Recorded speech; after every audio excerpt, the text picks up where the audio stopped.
renewable energy. It is a real honor to recognize Mr. A.Y. Young, the founder of Battery Tour. It's incredible. Can't wait for you to see this. The United Nations is now throwing its support behind him. Mr. Young has made a big impact in his young life, born in 1991. He's a singer-songwriter, a dancer, producer, entrepreneur, and sustainability advocate. He's staged and performed more than 800 concerts. He was named by the United Nations recently as one of 17 youth world leaders of the world, the only individual selected for that honor from the United States. I'm here to listen. Don't ask me questions. Tell me what to do. Give me ideas. My mission is to break down these silos, these barriers, and build bridges to empower collective action by bringing everyone together. My work plan is 3 different phases. I'm going to make an album power by renewable energy. Right now, A.Y. Young is working on an album based on the 17 United Nations goals. Major stars like Tech-9 and Billie Eilish will collaborate. There are 17 million people that are still living in poverty. The whole premise of your music is about collaboration 100%. and about getting excited. It's about going across the finish line.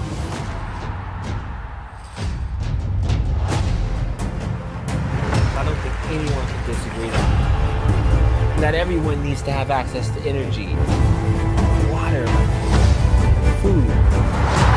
My belief is that everyone in the world, we're all these outlets for change. Change the world. How you guys doing this morning? You guys good? Okay, guys, I made like one song for each of the Sustainable Development Goals. Do you want to hear one? Maybe for Goal 17? Bring the world together? We got some resilience gurus in the room. There's Daniel Standard. Make some noise for him. Yo. Look who's made a mind up.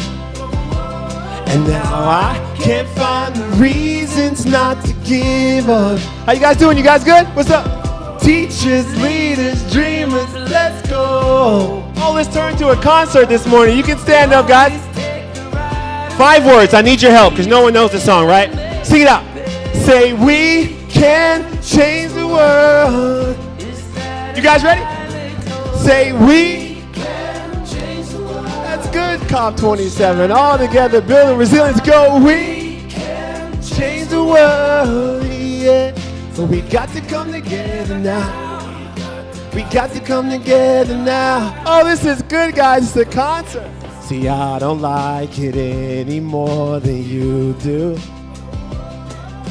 But in their ignorance, that bliss is void. Good morning, how you guys doing? What's up? Hey, I think it's about time. Be humble and realize that we are one and the same, unique and one of a kind. Hey. Brighter days come ahead when we join. Hey, so put your best foot forward, go and make an effort. They call me AY. I spoke to Akon, Marvin Gaye, we in the grapevine. Let's have a great time. How you guys doing this morning? You doing good? Talking about building resilience and changing the world, saving the planet. You good? Make some noise. Good morning. Oh, they didn't think they were going to be standing. Sing it out. Here we go. Go, we can change the world. Sing it out right now. If you hear me talking, we can change.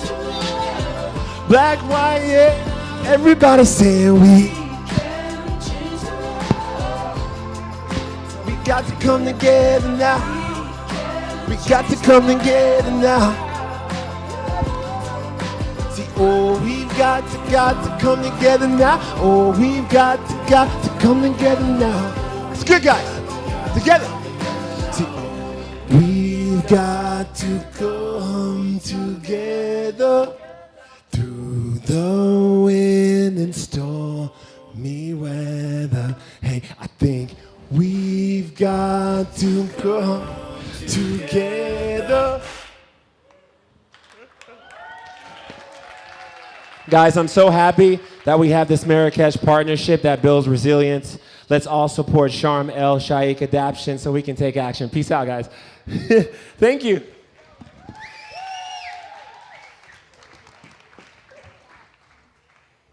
Thank you, AY, for bringing us this very energetic moment, for connecting us, especially that for your work as a young activist that's helped us be together, join common forces and purposes. So thank you for that energy you brought this morning. So it's a very good way to start. We're still waiting for our champion to arrive, but we will introduce our next speaker, which is actually before that, I'd be happy to introduce the entire session. So as you see, what we thought today is Resilience Day, but it's also Youth Day and Science Day in the COP presidency agenda. So we're bringing those three important themes together because we require the future generation and the present youth. We require the information, the understanding of the risk impacts of science, but as well how do we inform solutions and decision making. But at the same time, the implementation and the action to resolve them through adaptation and resilience. So in this session today, we're going to be mostly understanding what is this new agenda of the Sharm el-Sheikh adaptation agenda. And we're going to be bringing as well the work, the collaboration that has been advanced through the Marrakech Partnership and the Race to Resilience Partner, and other actors that have contributed to inform a first agenda that can have a very important, significant way to bring more action and accelerate clarity where we need to be in regards of adaptation and resilience by 2030 as a first immediate target. So we will be focusing in answering those, especially three key questions. Why this agenda is important and it's a great opportunity, who is at the center of this agenda, and how we can accelerate action. We will highlight generally how transformations occur across systems. We will have a focus on the mobilization of finance and needs to accelerate those solutions. But we will also speak about the leaders, the partners, and the many different communities that are already doing those solutions. So how can we accelerate and deliver them at the scale that is needed? And now, it's my pleasure to introduce you to Dr. Catherine Hayhoe. She is climate atmospheric scientist and chief scientist of the Nature Conservancy. Catherine will give us a keynote speech on inspiration for action. Catherine.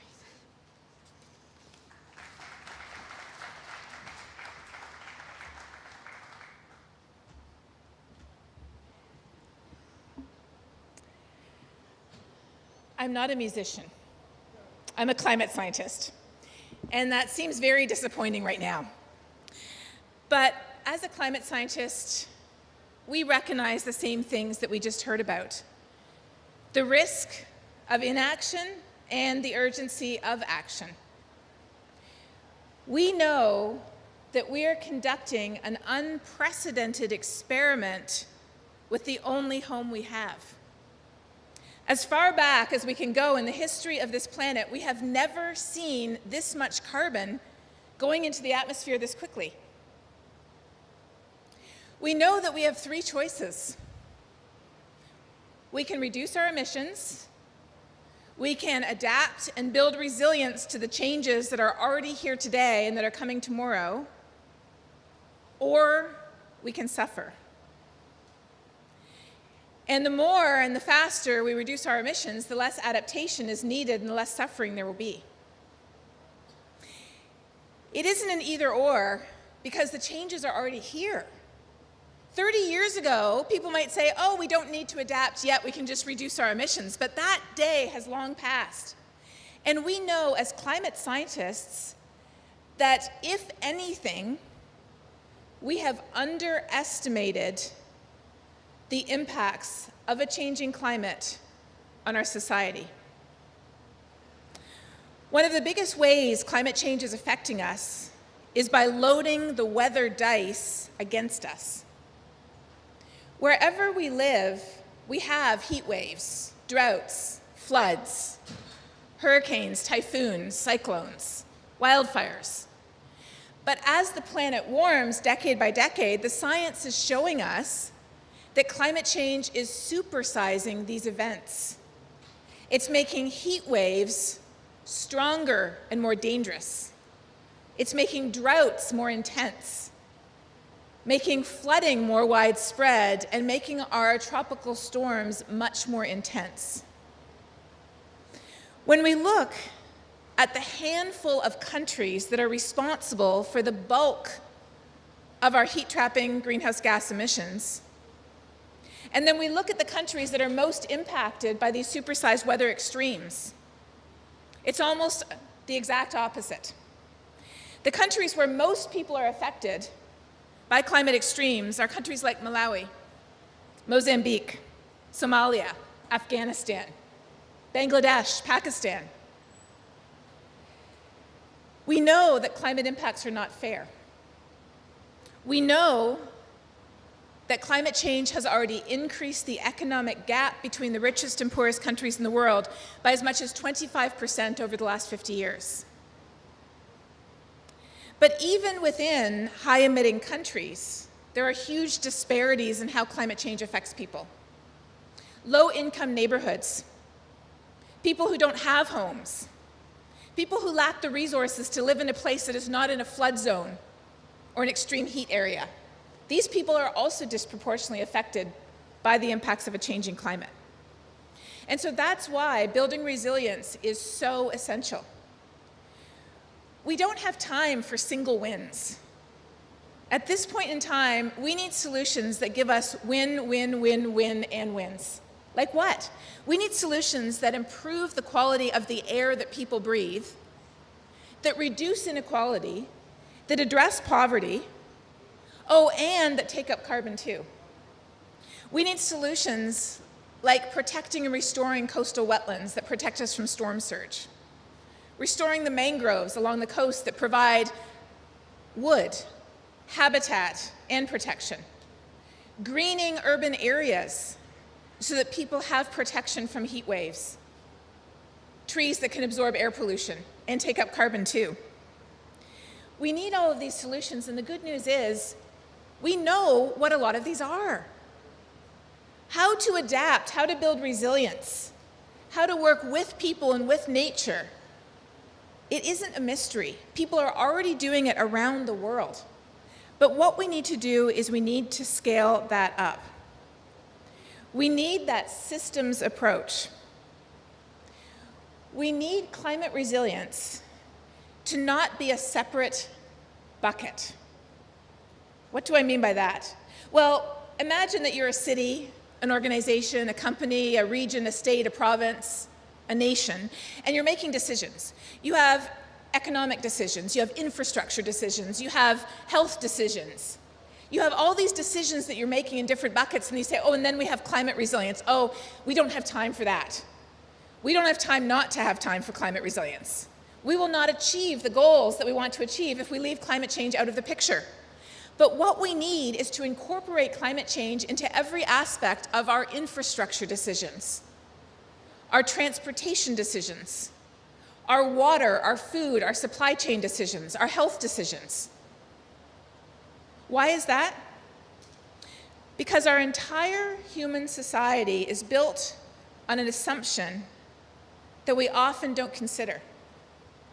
The assumption that the past is a guide to the future. And so for thousands of years, it's as if we've been driving down the road looking in a rear view mirror at the past to tell us where to go. But today, because climate is changing so quickly, we are on an unprecedented curve. We must look ahead, and every aspect of our planning has to incorporate an understanding of how climate is changing and affecting every aspect of our lives. This is already happening with cities, organizations, regions around the world, but this needs to scale up, and so that is why I'm so excited about the race to resilience. Because the race to resilience is also a race to a world that is healthier, a world that is safer, a world that has more abundant water and food, a world where inequality is diminished rather than increased. A race to resilience is a race to a better future for all of us. Thank you.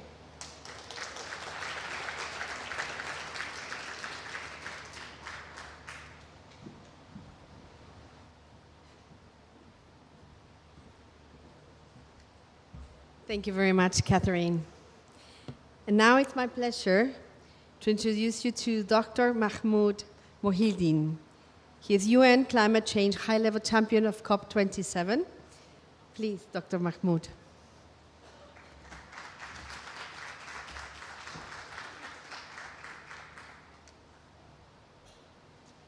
Thank you so much.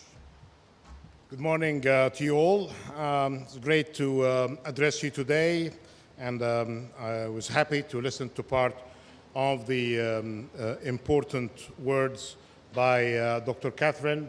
I appreciate the science-based approach to adaptation and resilience and the leadership of the Nature Conservancy in what they have been doing, especially not just providing the science and evidence, but being great contributors to some of the major solutions, especially for small states, small islands, and we need to extend their work even further to middle-income countries when it comes to debt reduction mechanisms based on swaps from debt to investments in climate and nature.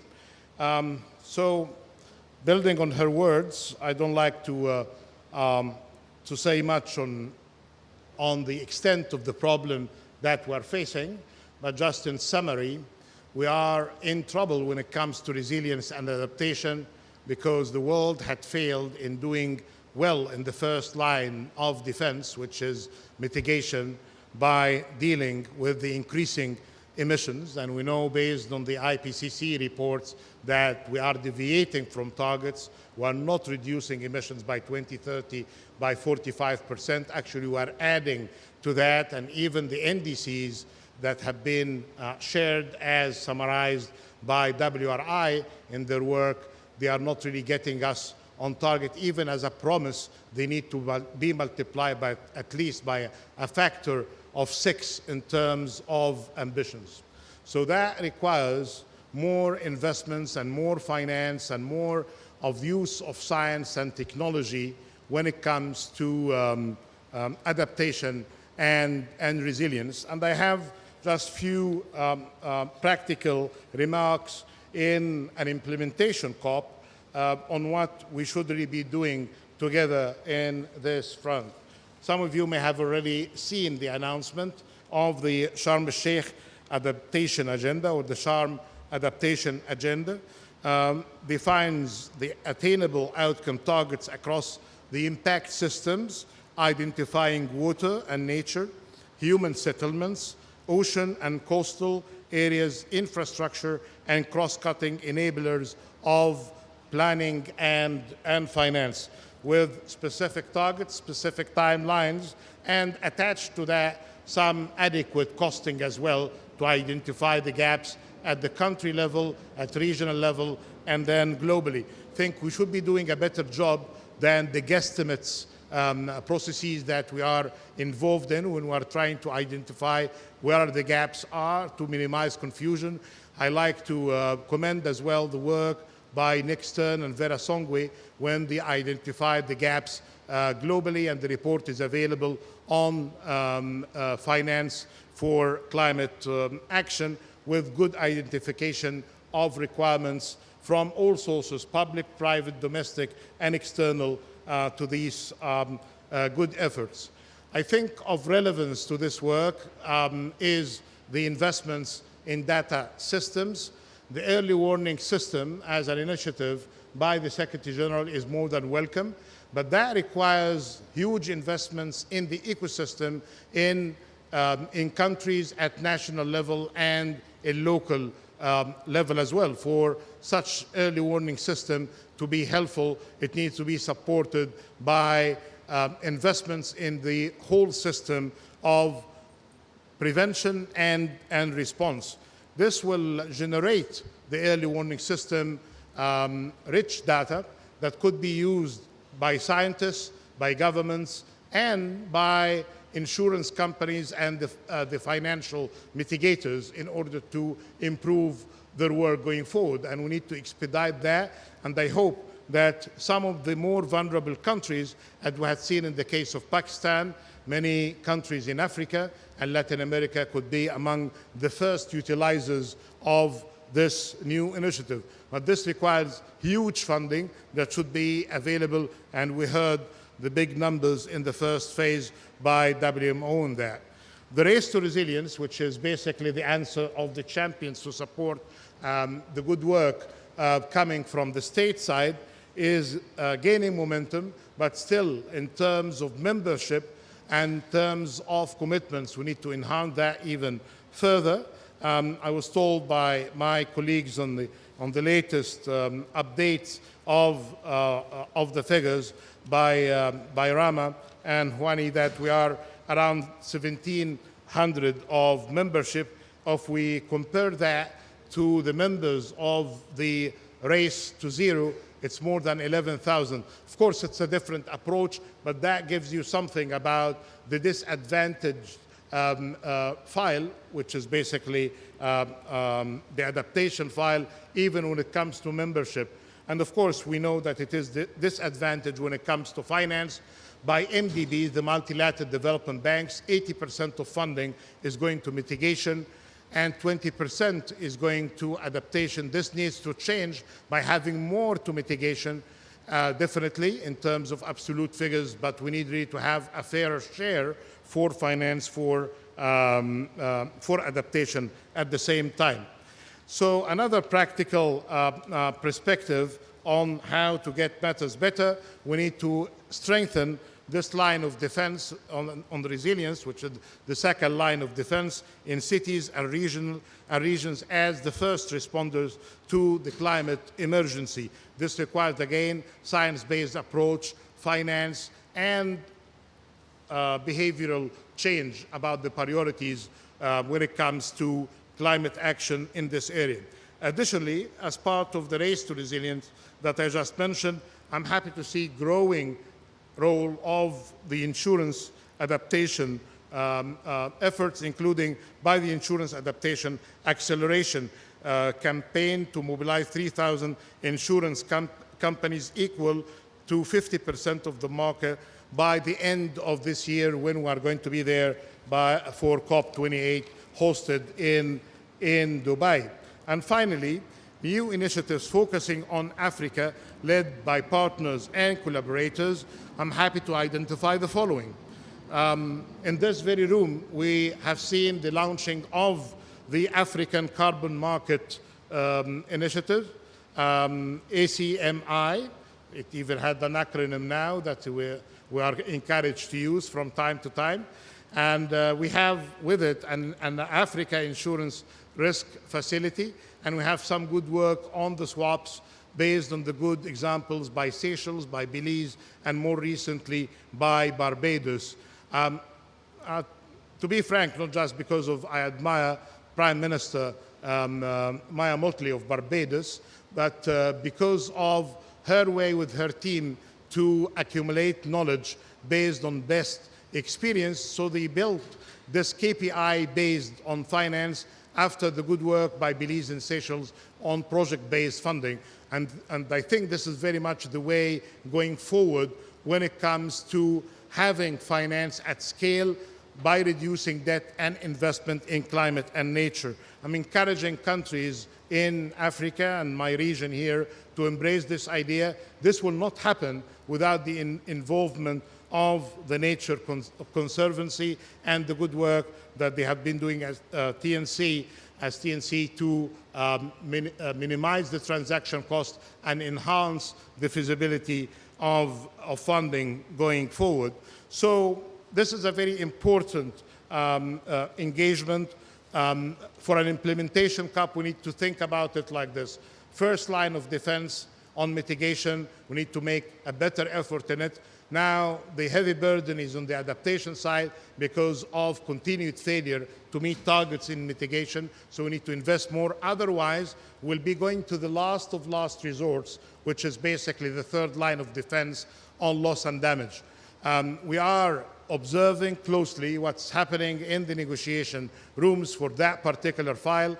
I hope that the scientists in the room can confirm to those who have doubts that loss and damage is very different from adaptation. It cannot be included under the same title. It needs different treatment. It needs different institution policies. It needs different financial capacities to deal with it. So we can argue forever, but science and scientists give us the kind of guidance to cut the endless arguments, because as I've been saying before, the loss and damage file, as important as it is, it was lost in endless arguments and discussions. Now it's different. It's on the agenda with high anticipation, especially from folks like our sisters and brothers in Pakistan, in developing economies, and even in advanced economies that had the lives and livelihoods compromised because of lack of attention to the climate action at large and the loss and damage file in particular. Having said that, thank you so much for your work, and we are behind you as Climate Champions team. I think my good friends here, Rama, Juani, and Maria, did I miss anything? No, I didn't? Okay, well, this is an exceptional moment then, because they always say, well, we wish that you would have said this, that, and the other, but I think this time I've been getting the nods. So I passed this test today. Thank you so much. Well done. Thank you.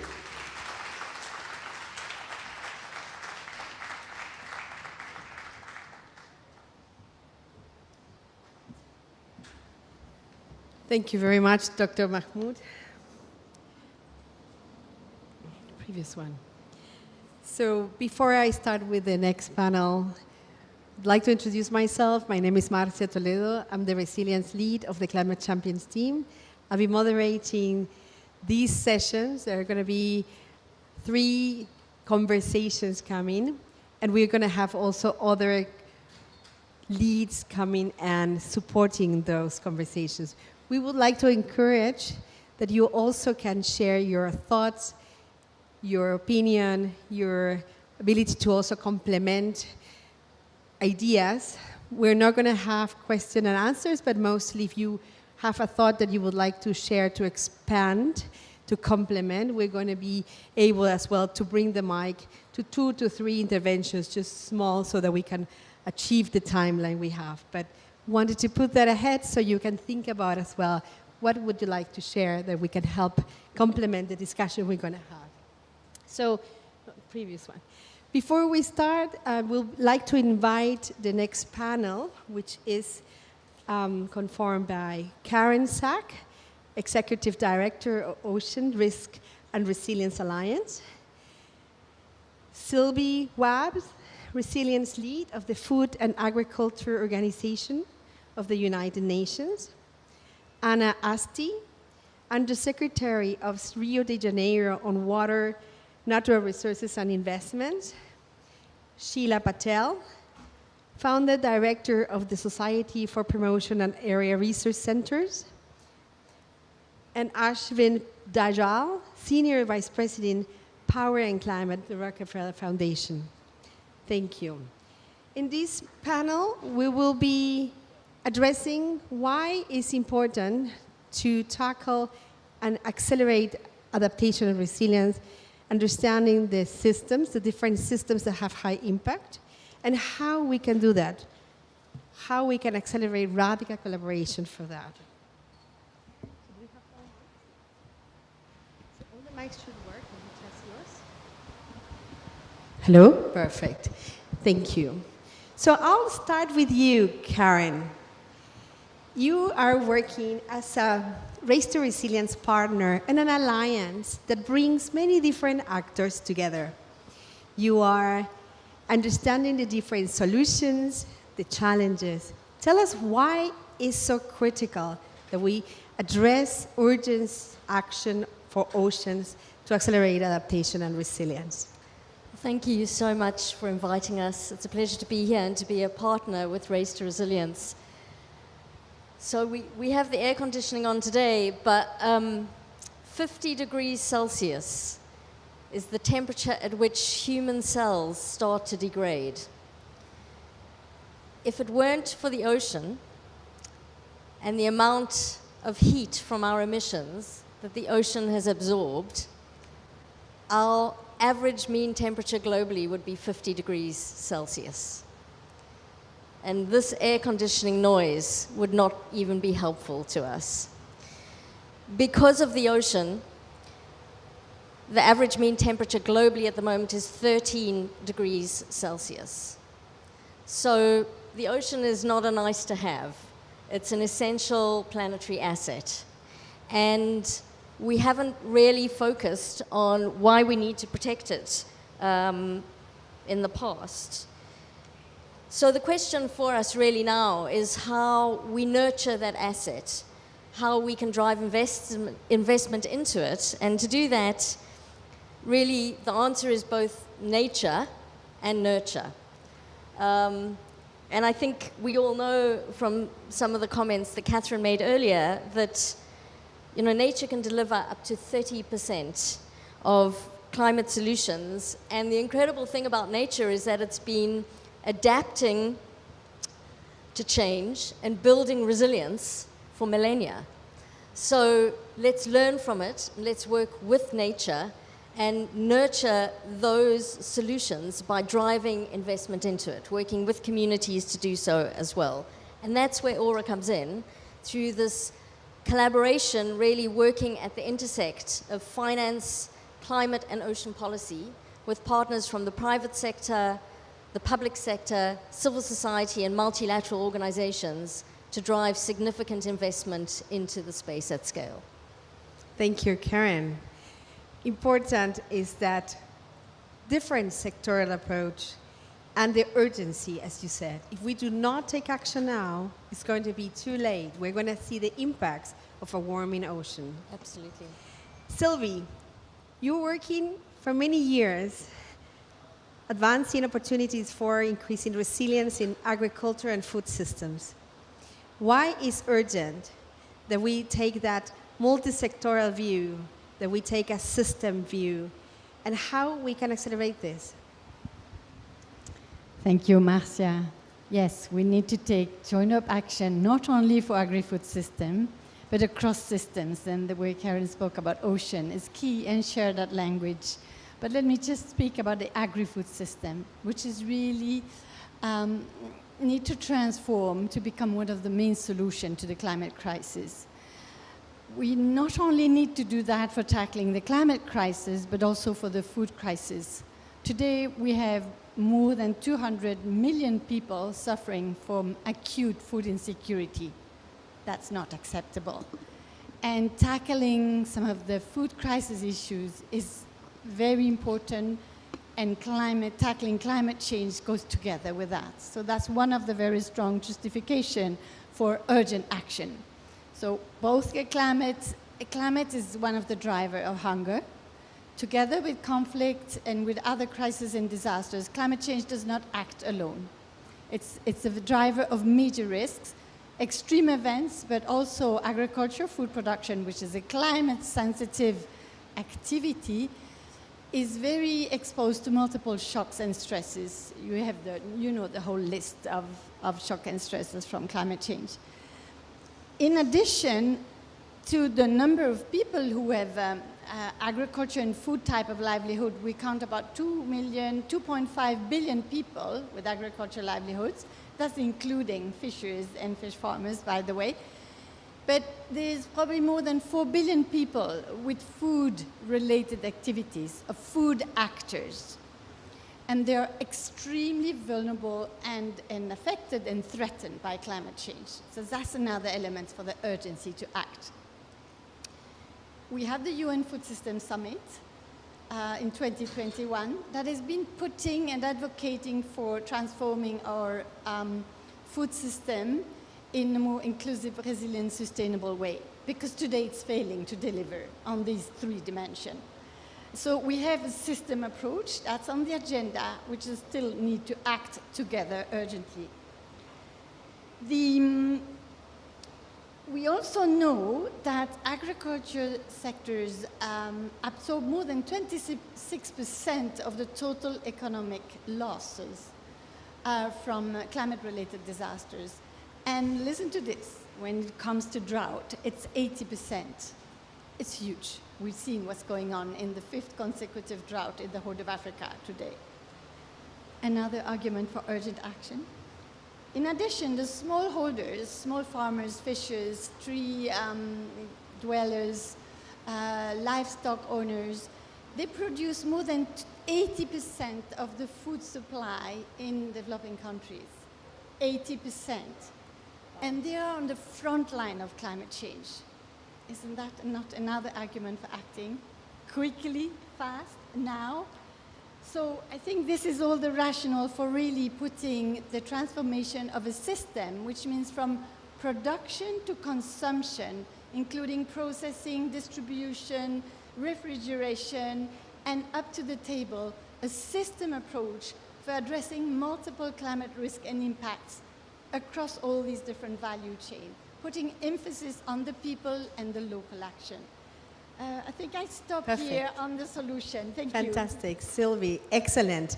You very well summarized that opportunity across the entire system, but as well as you said, with the people focus, the people at the front line suffering from not access to food or not ability to produce because of droughts and other challenges, so other climate impacts.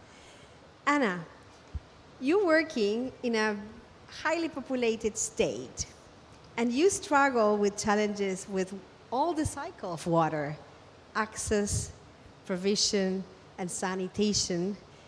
As an Undersecretary for Rio de Janeiro, what is the urgency that you have?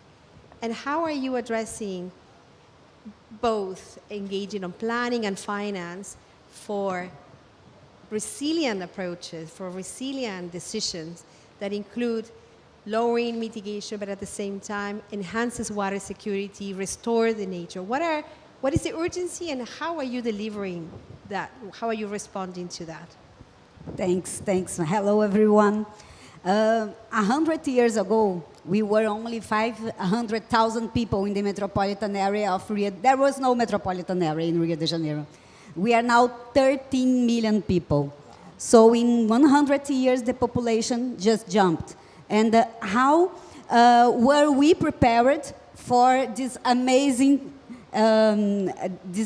process? It was amazing. And what happens now is that we have our sanitation reach more or less 50% of 13 million people. So we lack sanitation, we lack lots of important public service. Last year, we just succeeded to make, after 30 years late in the process, our sanitation process, and we will be in the next 10 years 90% sanitized. Why is this important? Because this will be our way to get to be a blue metropolis. That's our plan now. We have just started a state program for water security, and it's aim for 20 years. And it's very important because water security is now a plane. Water security for us, it's our way through to go into adaptation. We just, this year we lost more than 300 people in one night, in one rain, silting area. Last year, more or less the same thing, every year, and it's getting closer and closer. The time that we have the dry weather and the water, it's really closer now. So we have to adapt and we have to invest in water security. This year, we will be invested $1.2 billion in water security in the next 5 years, more or less. So this is something that is really urgent in our area. It's not for the next 10 years. We have to do it now. And it's really a crisis that we are living there, especially now when summer is starting. Yeah. So we have started the Blue Economy Project. We have more or less in our coast 10 million people living in the coast of Rio de Janeiro. 44% our GDP comes from the ocean economy. So it's really an important matter for us. And what we have now is that based nature solutions, it's really very important to get our fresh water possible for us to drink. Because even if we invest in depolluting and sanitation and everything, we need to preserve fresh water. And to preserve fresh water, we have technology already, and it's forest. So we need to preserve our forests. And what we have in the last 10 years, we didn't deforestate in Rio, but in the last century, we deforestate a lot. And our aim for 2050 is to achieve 10% plus in our Mata Atlântica forest, our rainforest.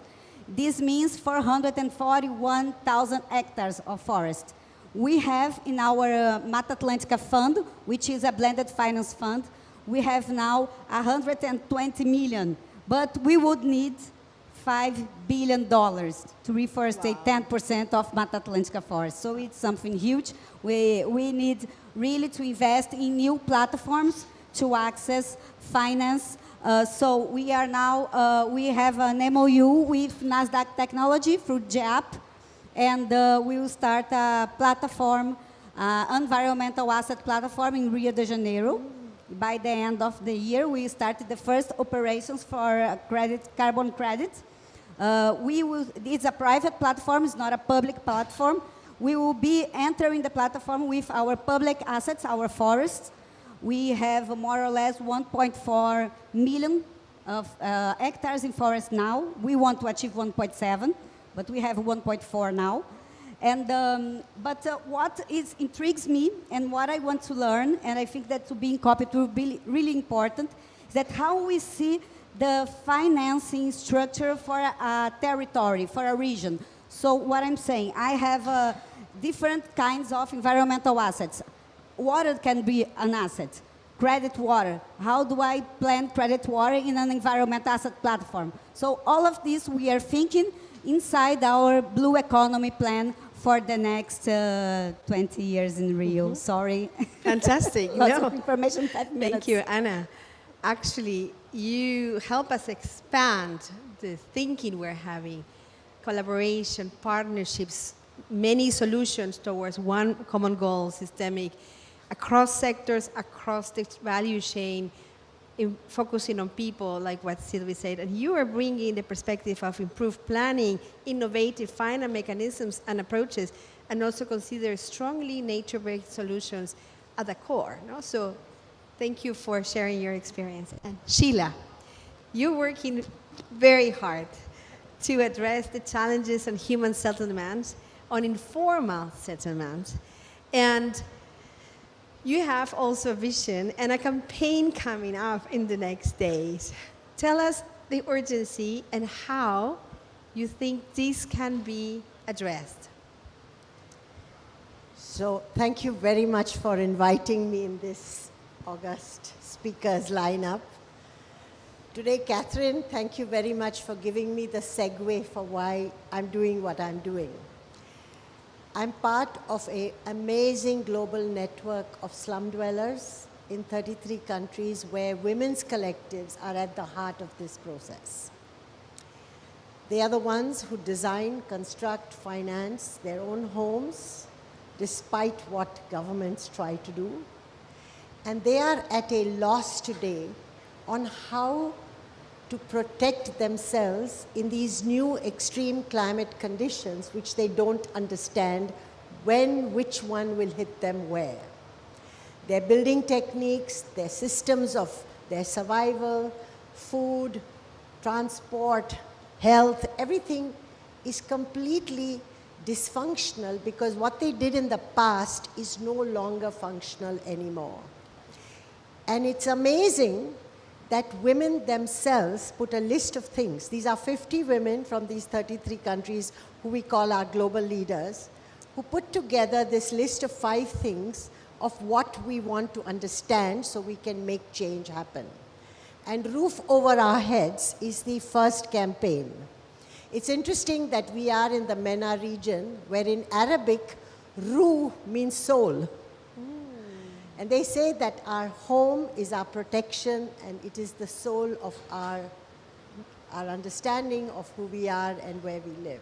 So our campaign seeks to create a women-centered process in which the new science of climate, of technologies, of construction, of measurements, of how change has to be monitored, of new techniques of design for passive and active heating are understood by women on the ground, who are also the litmus test of all these magical things that we talk about, which fly over their heads. They don't understand what you mean when you say these things. So how in the lives of these 2 billion people whose people they represent, there are 2 billion people who today live in these conditions, and in the next 10 years, it is anticipated that there will be another 1.5 billion climate refugees coming into the cities, and you know that they are going to be in these informal settlements.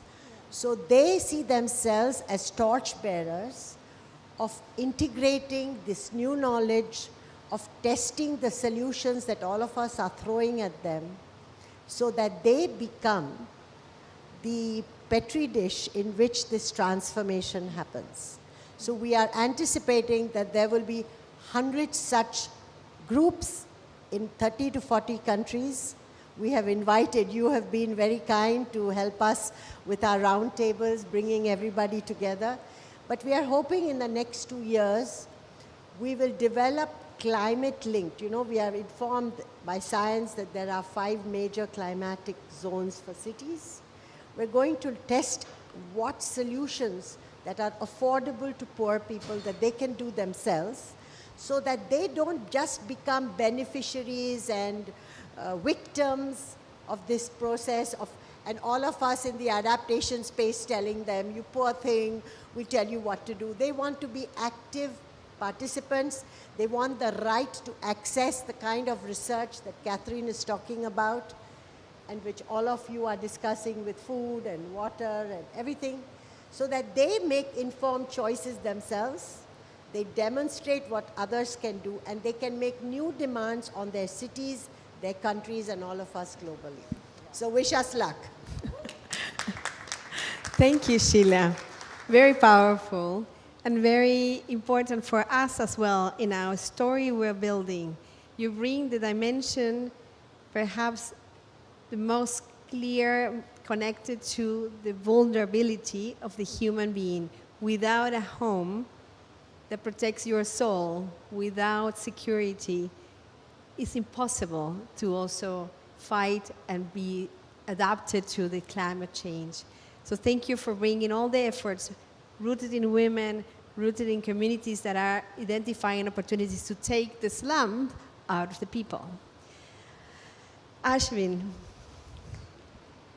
you work as well very strong on identifying opportunities for accessing and provision of resilient energy programs. Why this is urgent and how we can accelerate action to that? Thank you.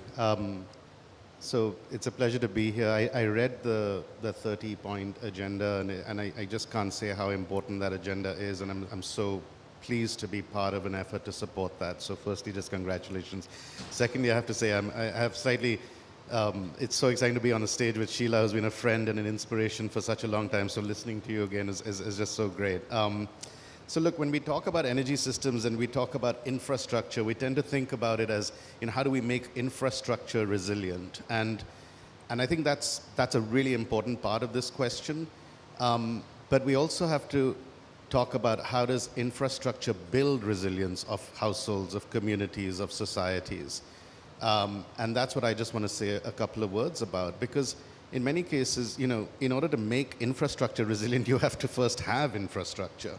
And when we talk about energy, we're still talking about a very divided world. So energy as an enabler, or energy access and energy consumption as an enabler of resilience, while at the same time recognizing the perverse reality that the more energy we consume, the more we're contributing to the climate crisis. And we have to figure out a sort of synergy in that mitigation, resilience, adaptation cycle when it comes to the energy system. You know, I've spent my life working on poverty and economic development programs. And when we look at the sort of Venn diagram now of extreme poverty and energy poverty, it's essentially exactly the same. It's the same people in the same households, in the same districts, in the same regions, all over the world. There's 700-800 million people who are unelectrified. There's no rich country that is energy poor. There is no rich household that is energy poor. And so we really have to figure out this. The question of resilient energy systems cuts deep at multiple levels. So about half the world is energy poor in the sense that they don't have either any reliable access to a grid or it's highly unreliable or very unaffordable. And you think about what does that do when we talk about resilience of societies, of individuals, of households? It limits opportunity. And the first asset you need to build around resilience is the creation of opportunity. It limits, you know, we talk about food, we talk about health, we talk about housing, all of these interconnected systems where energy has to sort of run through those in a way that enables the solutions that need to take place for cooling or for inclusive housing or for effective irrigation systems and all of those things. So one of the things that we have been really focusing on in partnership with many others is really trying to unleash the full potential of distributed renewable energy systems. Why distributed? First, you know, in your sort of classic training about resilience, you know, the whole question about system failure, and you have decoupled energy systems, it actually builds more resilience. Some of the mini grids that we've been supporting in India, when we had floods 3 or 4 years ago, were the only energy systems still functioning. Even in the US, in California, with the wildfires, they're talking about decoupling and breaking down the systems into smaller grids. Secondly, they are actually quicker to deploy. So we need to change the mindset around how infrastructure is built out from the inside out to change that to being from the outside in. How do we get local distributed renewable energy into communities to not just power lives, but also livelihoods? And frankly, at the moment, there's a lot of capital waiting on the sidelines to help do that. And what we're focused on is trying to draw it in by using philanthropy in the best way possible, which is take the maximum risk. Thank you, Ashwin. And you help us complete with a very important also angle that is cross-cutting, planning and finance. How do we make risk visible that improves decision-making? How do we enable intersectionally and address this issue in a holistic way? Adaptation and resilience is not only siloed or only for one sector or for one type of stakeholder. It's integral and holistic. Thank you for bringing those elements as well and the efforts that you're working on energy, so perfect. So this is actually the Sharm el-Sheikh adaptation agenda. It's not an agenda that starts from zero. It starts from already many different solutions that have been accumulated over the past decades. Very much bottom-up, community, leadership, responding to those threats and impacts that their everyday experiences.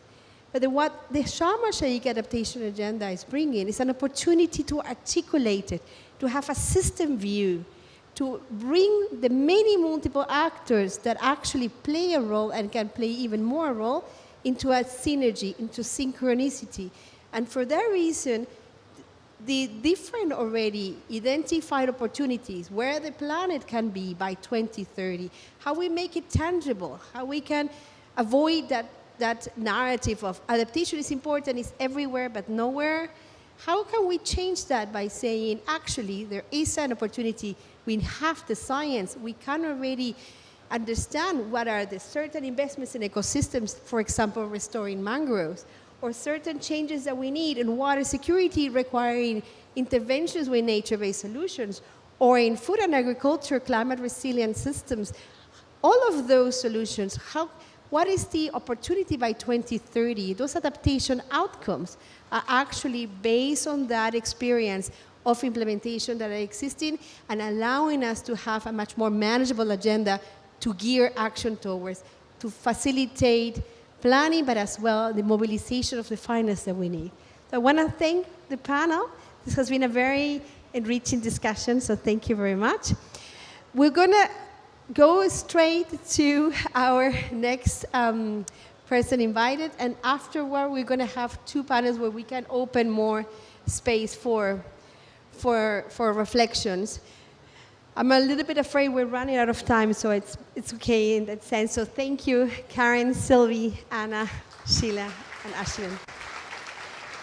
Thank you.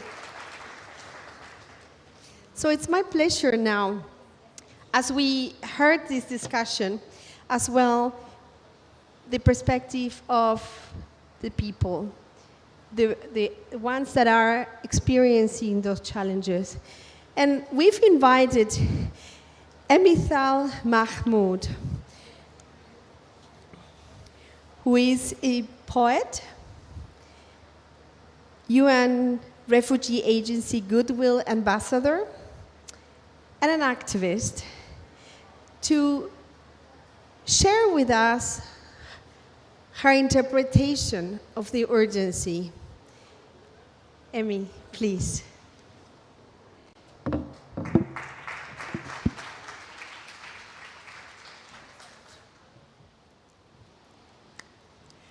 If you are reading this, I forgive you. You have grown far from the heart of me, my child, have lost the familiar love we held for one another in your first years of life. When you were young, you used to marvel at the plants and critters that ran across my bosom. You worshipped the water, swam up and down my rivers, you drank from my rain, laughed at each first snow, begged for sun on the cloudy days. You didn't hesitate to sink your fingers into the mud of me and tickle loose little seedlings, droplets, pebbles, and worms. How you built a refuge for every wayward wanderer, lining the kitchen shelves and jars of lightning bugs and fireflies. How you came to me, resting your head at my tender hearth, your weary body in my pockets. You loved me. You drank the sap, gum, honey from my trees, drank the breeze. You nurtured me before you knew what it was to nurture, tended me before you knew what it was to tend. Tiller, sower, farmer, green-thumbed little one, you knew me. Lately, you hurt me. You break and cut and tear into me, and I forgive you. For I am a part of you, like your brothers and sisters before you, so I forgive you. I forgive you again for the reaping you do with no intention to sow, again for the waste and greed and gluttony when you were young. You used to ask me why they do this. Once brothers and sisters, now spilling the blood of your people into the earth, shaking apart the branches of your family tree. You losing ground and hope all in one fell swoop, you came to me, begged me to make sense of it all. You rested your head under the shade of date palms and magnolias. All I could offer you then was a promise that wherever you would go, you would find me. But lately, there isn't much left for me to promise. They've dug pits into my sides, have stolen the rubies, gold, and diamonds Maya placed in my thighs. I do all I can to heal. My weary body won't clear away the hurt so easily. My waters rush, but do not soothe. The air in my lungs suffocates the little ones. I cough and spew and gush and bruise, and it will not heal when a child of mine dies by my hand. Here, in the long-forgotten valley of your youth, visitors come not of their own accord, but by necessity. Abdul Ghani and Izdihara sink their fingers into the mud of me. Saplings cling, and I am made whole again. Hatim builds monuments to my skies, captures the sun, channels the lightning, and I am whole again. Luca and Layatu surround their homes in fruit born of me. The children eat and grow and are healthy, and I am whole. Usman protests, "It isn't mine alone to mend," he says. I need you to build and build again, to make new, to bring forth life from relentless earth, making an oasis of charred terrain, building a refuge from only scar tissue and lightning strikes. Let me be more to you than just a final resting place. Let me do more for you than call you home, child of mine. If you are reading this, I need you, your mother. If this land could speak, would she thank us, praise us, ridicule us, or beg us? Would her voice be wary, gentle, disdainful? Would it shake with sorrow, with rage? I used to wonder about these things all of the time. At 11 years old, I watched my neighbor's house crumble before my eyes. The floodwaters came and washed away the earth and clay most people used to build their homes. To see her wade through her house like that, to watch her try and salvage what little she had left. Our country was already locked in turmoil, and now the earth began to purge us too. If you could stop the next tornado from leveling your home, the next hurricane from wiping out your city, the next drought from starving your people, or the next lightning strike from ending your life, wouldn't you? The locusts in the Horn of Africa, the floods in South Sudan, the ice in Chicago, the fires in California, Australia. We are at the precipice of possible change, a turning point that can and will define us. Fire or ice, how will the world end? I don't know, and I don't want to find out. Not in this generation, and not in the next. Thank you.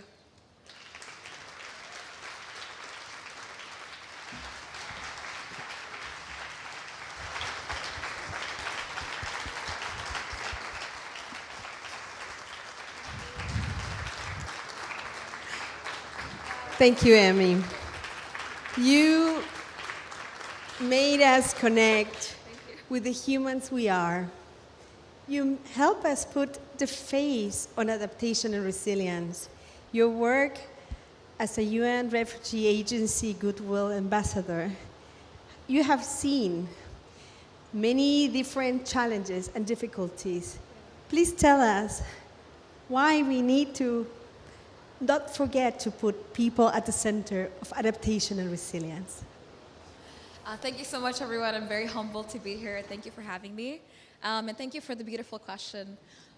I really do think that, a lot of times when we start to advocate for the changes that we want to see in the world, ironically, we tend to forget the human aspect. Because there is a very serious and intense human toll. And as you heard in my poem, there were a lot of people that I mentioned: Abdul Ghani, Istihara, Hatim, Asman, Luca, and Layatu. I had the pleasure of being able to talk to them before I created this poetry. For me, what I think is really important to understand is that when you talk about representation and inclusion, it doesn't begin at the outcome of a solution. It begins at the outset of planning. And I think that when you look around at your table and you're starting to plan something that will affect people, if the people who are going to be most affected by this are not there at the table, then you've already started off with the wrong foot. I think a lot of times when we don't have representation, we end up with solutions that are not fit for purpose nor representative of the communities that they serve. And that's why I want to leave you with a really important reminder with this next poem, People Like Us, which actually really, really intensely talks about the human toll and the human effect, and I think that's one of the most important things to remember. Right now, more than 70% of refugees are from countries that are climate vulnerable, and more than 60% of people who were forcibly displaced by disaster in 2021 were also from climate vulnerable countries. And I guess if I were to leave you with one thing to remember as you move forward these next couple of days before I read this, is that when you're going into these spaces, be the advocate for people who cannot be in that room. There are rooms that I can't enter that you can, and there are rooms that you can't enter that I can. In those moments, let's remember one another, and let's remember the people that are most affected by this to create the change that we want to see in the world. All right, so this poem is called People Like Us. Oh, sorry. This poem is called People Like Us. I'm super nervous if you can't tell. This poem is called People Like Us. Thank you. It's very personal for me because the village that my dad was born in doesn't exist anymore. And as a lot of you probably know, desertification, which was another word for climate change way back when, was one of the exacerbating factors of the genocide in Darfur. People are at the receiving end and people are at the affecting end. If we can connect those people, we can bridge that gap. Please remember that. Okay. Thank you. Okay. Memories of my childhood. live between the rings of sand around my ankles and the desert heat in my lungs. I still believe that nothing washes worry from tired skin better than the Nile and my grandma's hands. Every day, I go to school with the weight of dead neighbors on my shoulders. The first time I saw bomb smoke, it didn't wind and billow like the heat from the kitchen hearth, but it forced itself on the Darfur sky, smothering the sun with tears that it stole from our bodies. The worst thing about genocide isn't the hunger, the murder, the politics, the government-paid soldiers that chase you across borders and into camps. It's the silence. For 3 months, they closed the schools down because people like us are an eyesore. So the first month, we took it. The second month, we waited. The third month, we met underneath the date palm trees, drinking up every second our teachers gave us, turning fruit pits into fractions. On the last day, they came with a message, put them in their place. We didn't stand a chance. Flesh was never meant to dance with silver bullets, so we prayed for the sun to come and melt daggers from our backs, lifted our voices up to God till the clouds were spent for weeping, in the sand beneath our toes echoed with the song of every soul that ever walked before us. I hid underneath the bed that day with 4 other people. 12 years later, and I can't help but wonder where my cousins hid when the soldiers torched the houses, to the bodies in the wells. So if the weapons didn't get you, the poison would, and sometimes they didn't want to use bullets because it would cost them more than we did. What does it matter? I've seen 16 ways to break a heart. When you build nations on someone's bones, what sense does it make to break them? In one day, when I choked on rifle smoke, my father washed the blood from his face. My uncles carried half the bodies to the hospital and the rest to the grave, and we watched. For every funeral we planned, there were 60 we couldn't have. The sand in the Sahara tastes a lot like powdered bone, and when the soldiers came, our blood on their ankles, I remember their laces. Scarlet footprints on the floor. I remember waking to the sound of hushed voices in the night, etched with the kind of sorrow that turns even the loudest dreams to ash. Our parents came home with broken collarbones and a taste of fear carved into their skin, and it was impossible to believe in anything. Fear is the coldest thing in the desert, and it burns you, bows you down to half your height, and owns you. And no one hears you, because what could grow in the desert anyway? Thank you, everyone. Thank you so much. Thank you. Thank you, Amy. It's a wonderful, wonderful gift. Thank you. So after recognizing and reconnecting with our human side, and not forgetting that all what we are doing is at the center is people, we have the next session very much bringing those transformational solutions to be accelerated and implemented. I'm happy to invite Boholo Kenevendo, UN Climate Change High-Level Champions Special Advisor and Africa Director, for the next session. Boholo.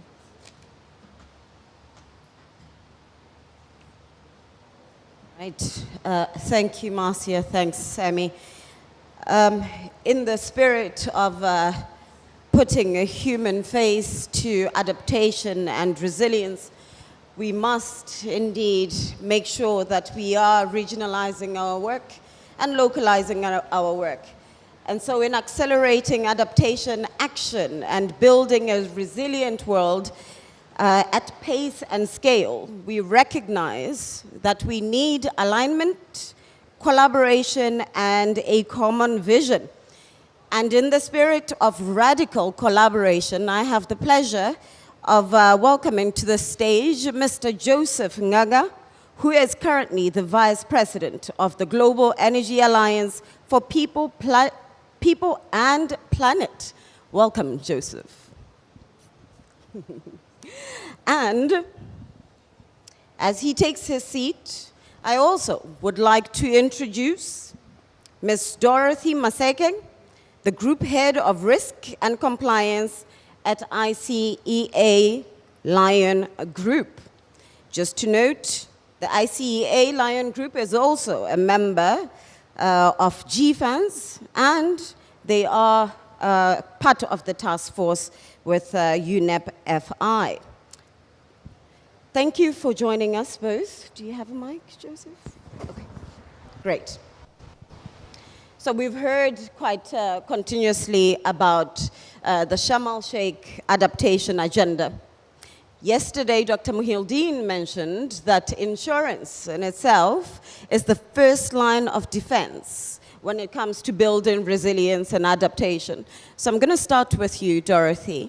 What is it coming from the insurance industry that you think insurance industry can do in order to drive this first line of defense and make sure that it is strengthened? Yes, so I'll go through the first aspect of understanding what insurers do. So insurers have 3 roles. We are risk managers, so we actually, manage risk. So we go to our clients, we go to countries, and we tell them what to do to manage risk. We're also risk carriers, meaning we actually take on the risks and we pay the claims when they fall due. And we're also investors, so we invest the premiums. So insurance has a critical role in ensuring that economies are resilient when it comes to loss and damage. And just yesterday, what we did as a group of 85 signatories of the Nairobi Declaration on Sustainable Insurance, we launched the Africa Climate Risk Facility.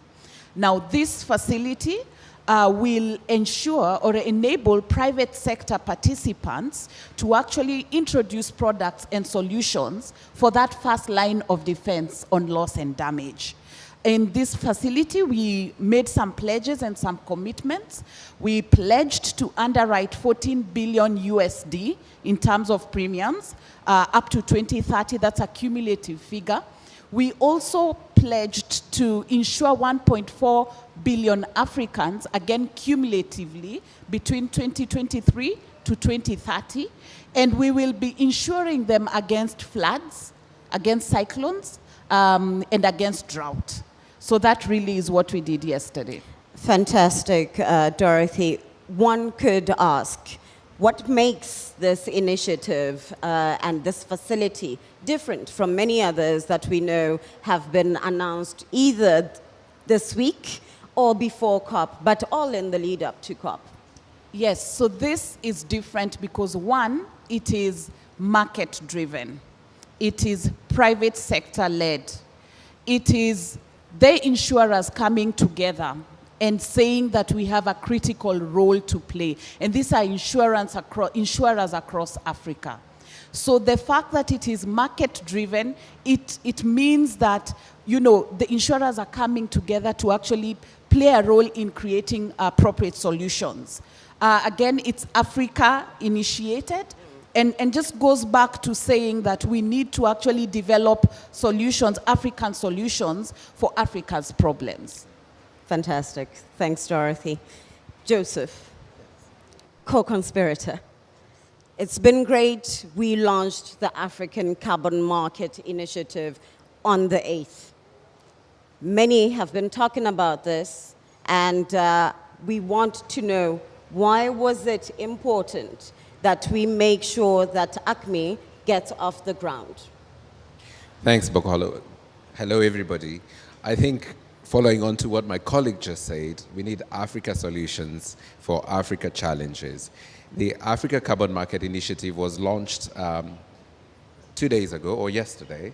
It feels like a long time ago, with a really strong support from African governments, African private sector, African development organizations, and Africa communities to drive a number of outcomes. The reason we needed to put together an initiative of this kind is that it is very clear that climate finance needs to flow towards developing or emerging economies to address climate challenges. Climate finance has several streams. Insurance is part of it. Carbon credits could be part of it. And we know that with net zero, private companies globally will need to think about how they offset some of their emissions. And so from that perspective, the goal was to make sure that as this market develops, it is designed and implemented with and for African challenges and to provide African solutions. it is intended to achieve several outcomes. We strongly believe that we can grow that market 19-fold to up to 300 megatons by 2030 and up to 2.5 gigatons by 2050. It's very important that we make sure that there's a right price for African carbon market credits. And so we intend to have a carbon price floor that supports African-generated carbon credits. We need a transparent and equitable distribution of those revenues. We must have transparency so the money is flowing all the way to the smallholder farmers and those who really will be impacted by climate and therefore deserve a level of support financially. This initiative and the African carbon market generally could generate up to 30 million jobs by 2030 and up to 100 million by 2050. These are new jobs as well as improving incomes for smallholder farmers and so on. It is very ambitious, and so we had also to think about how do you take that ambition and turn it into reality. The initiative will have 13 action programs that will include working with governments to help them develop their own programs, working with Africa-specific projects such as diesel generators in Nigeria. How do you provide carbon credits for changing from diesel generators to solar home systems? How do you get revenues for the smallholder farmer in Ethiopia who's sequestering carbon through agriculture? We must develop methodologies that currently may not exist or are not suited for the needs of the continent. We also need to build local capacity. There's a lot of work that has been done supporting governments, thinking about capacity for negotiation on the climate topic.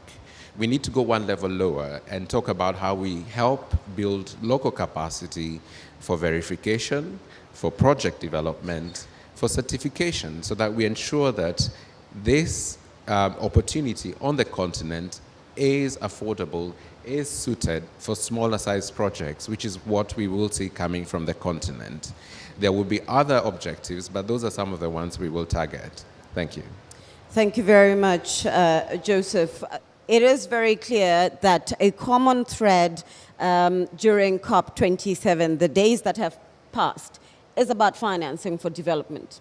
You know, and when we speak about carbon markets, the question has been, why are we putting carbon markets up front when there are issues of greenwashing and so forth?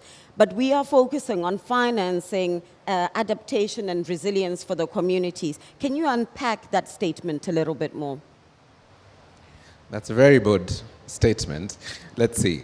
So I think from the Africa Carbon Market Initiative's perspective, in order to ensure that there is adequate finance flows into the continent, and in order to ensure that that flow is to adaptation and resilience, besides identifying the right projects, besides developing the right methodologies, it's also very important to ensure that there's integrity. Integrity on the side of the projects. So are they designed well? Do they benefit those who deserve that benefit, the smallholder farmers, the local communities involved in conservation, and so on? And on the other side of that, the greenwashing question. So the initiative will work with companies that have signed up to very specific principles that mitigate against the issue of greenwashing. This cannot be an area where there's no confidence. If we're going to achieve that ambition, the transparency, the credibility is imperative. And so it's extremely important that we ensure that whoever signs up to this initiative, particularly the private companies, have made commitments and are working towards the principles we have indicated. Thank you. Thank you very much. So we can all agree that the individual efforts of regions, cities, businesses, and investors can really just take climate action so far. And we need to make sure that as we are racing towards this decade of action, we need more consolidated efforts and ensure that we are working towards the same goal and we are co-conspirators. And I just want to take a moment and open up for the floor before I close. And I recognize a few faces, so please, if I call you out, bask in the spotlight I give to you. So I'd like to call out Olajobi Makira, yes, of the lead of the Africa Business Leaders Coalition at UN Global Compact. From your perspective, we met last night. We saw a big statement by the private sector. Can you tell us why it's important that we have a coalition of African businesses making commitments towards a greener future? Yeah, thank you very much indeed, Boholo, and thank you everyone.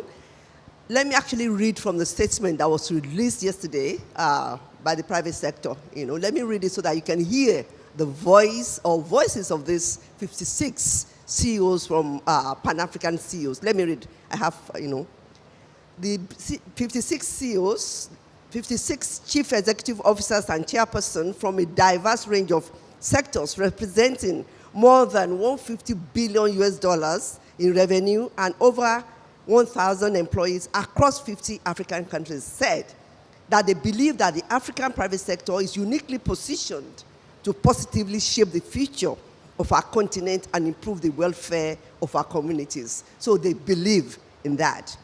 They also said that they commit. So the statement is not only issuing statement, they were making bold commitment. This is historic and unique. They said they commit to participate in the UN Global Compact and to uphold its 10 principles in its business practices and with its suppliers and customers. So not only taking action within their own companies, but within their supply chain. They said they commit to robust company resilience plans to improve its adaptive capacity and build systemic resilience by explicitly accounting for climate risks in its business and investment and enabling its suppliers to do the same. They commit to uphold the guiding principles of a just transition as central to all our climate actions and advocacy. They commit to set company targets to drastically increase the share of renewables in our energy use. They also commit to elevate the voice of the African private sector and bring the African perspective to global stages, such as COP27. And they said Africa cannot do this alone. Right. And they called on the international community to join us in addressing these issues. So indeed, the African private sector, through the UN Global Compact, the Africa Business Leaders Coalition, we are ready to move. We are ready to work to support. Thank you very much indeed. Thank you very much, Olajobi. Indeed, in relation to the implementation of the Sharm el-Sheikh adaptation agenda, it is very pleasing to have such landmark commitments from the African non-state actors, and in particular, the private sector. With that, ladies and gentlemen, I wish to thank you for listening and for being part of this discussion. But I want to leave you with very key thoughts out of the adaptation agenda. And those are, in order for us to deliver climate action, whole-scale transformations are needed on two fronts. So we ask you to be part of these two fronts. One, to get to net zero emissions as soon as possible to prevent incremental damage. And two, to significantly increase actions and investments to adapt now to the current and unavoidable impacts of climate change, putting people and nature first in pursuit of a resilient world where we don't just survive climate shocks and stresses, but we do thrive in spite of these shocks. Thank you very much and good morning.